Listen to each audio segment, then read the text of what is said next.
Another day, another year, another Super Bowl. Another Super Bowl with another deaf performer that's going to perform the national anthem and maybe something else. Except this time, it's supposed to be even more special because not only do we have your usual annual deaf performer performing the national anthem and what have you, but we have two other deaf performers that are going to be performing at the halftime show, essentially performing / interpreting the songs that are going to be performed by the hearing performers. And as usual, the deaf community is disappointed because our expectations went out the window. Hi, welcome back to the channel.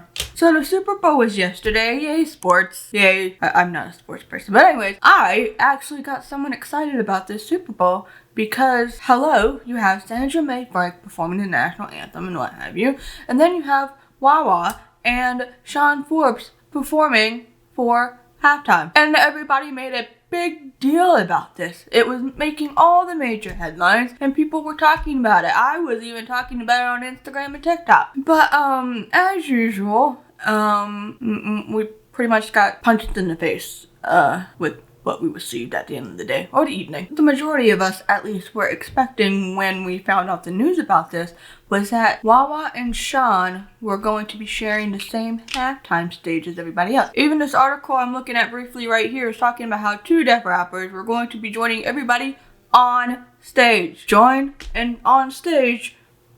We're on the article. So of course everybody's thinking, cool, this is gonna be the best thing ever. We're gonna be sharing stages and that way. First of all, let's talk about Sandra Mae Frank, okay? Sandra Mae Frank is a friend of mine. I love her. She looked absolutely beautiful. I saw some clips, I saw some photos, and she looked absolutely stunning. As usual, it was like 2 seconds of screen time on the TV. And then there was also this wonderful close-up of some man basically walking in front of her so you couldn't see. So what you could see on the TV and wherever else, you had this random man blocking her, and that was so frustrating. This has been an issue time and time again. It is nothing new. We complain about it every year and nothing seems to be fixed. It's always seeing the hearing singer on the screen and then the performer is just shut aside. Always. You're only going to be able to see her if you're actually there watching the game in person. For some reason, they still have yet to just put in like even a small square or split screen on the screen so that way we can actually see Sandra and the other person. Sandra and everybody else that has come before her to perform at the Super Bowl works so hard to interpret the song and get it together and just perform something really nice and beautiful for everyone. And it's a nice thing for the deaf community to see. But it always falls flat because people running the show, running the cameras and everything else just don't seem to actually care. And it always makes me wonder, what's the point of getting them to do this then if we can never see them? That doesn't mean I want them to stop doing it, but it just makes me wonder, why do we keep inviting deaf performers to come do this thing if we're not going to actually showcase them? And then you get to the halftime show. This is what everyone was so excited for because this has never happened as far as I can tell. Where were they? You had to get a separate app and do all this jumping through hoops and clicking on things to get to the specific section of ASL interpreting performing of the halftime show. I'm sorry, what? Now, I'm not entirely opposed to having something like this on its own app, but I am opposed to having that be the only way that you can watch it. Because with all the articles that were writing like, hey, they're gonna be on stage and you're gonna see them with everybody else. What? So you would have a split screen happening, but streaming would be lagging for some people. Not everybody has a great internet connection. Some people were missing the announcements like, yeah, Wawa and Sean and Sandra were talking about this, but not everybody follows them on social media. People were making it a big deal that the NAD, the National Association of the Deaf, was making an announcement, even like, well, the NAD, talked about it. You think every deaf person in the community is following the NAD? Like, come on. Oh, are we following every announcement that they make? No. But between the streaming lagging, people trying to get onto it to begin with, people were missing the show. And then if you got to see the show, if you got to see the ASL performances, the lighting was bad.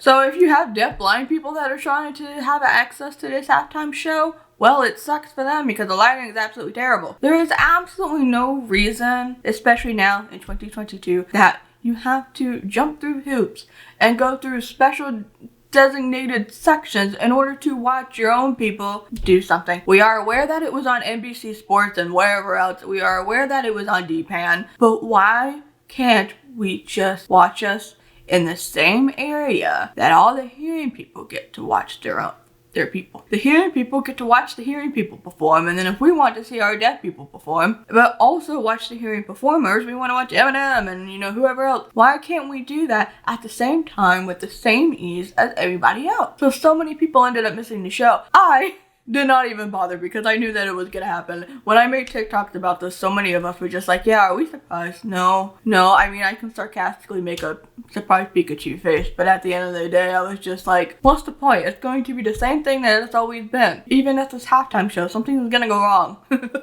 And that's exactly what happened. Obviously, this doesn't negate the experiences or take away their experiences, the experiences of Wawa and Shawn. They got to make history and they got to do something that they've been wanting to do for so long. This is the first time that this thing has happened and they got to be a part of it and they had so much fun doing it and they're still having so much fun now.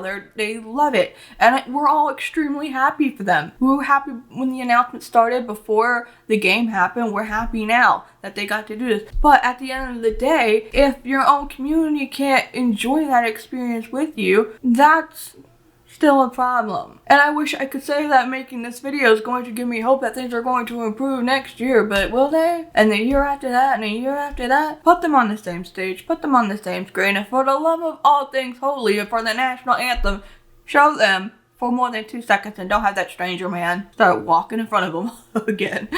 That poor guy. That poor guy. I don't think he realized what he was doing, but sure.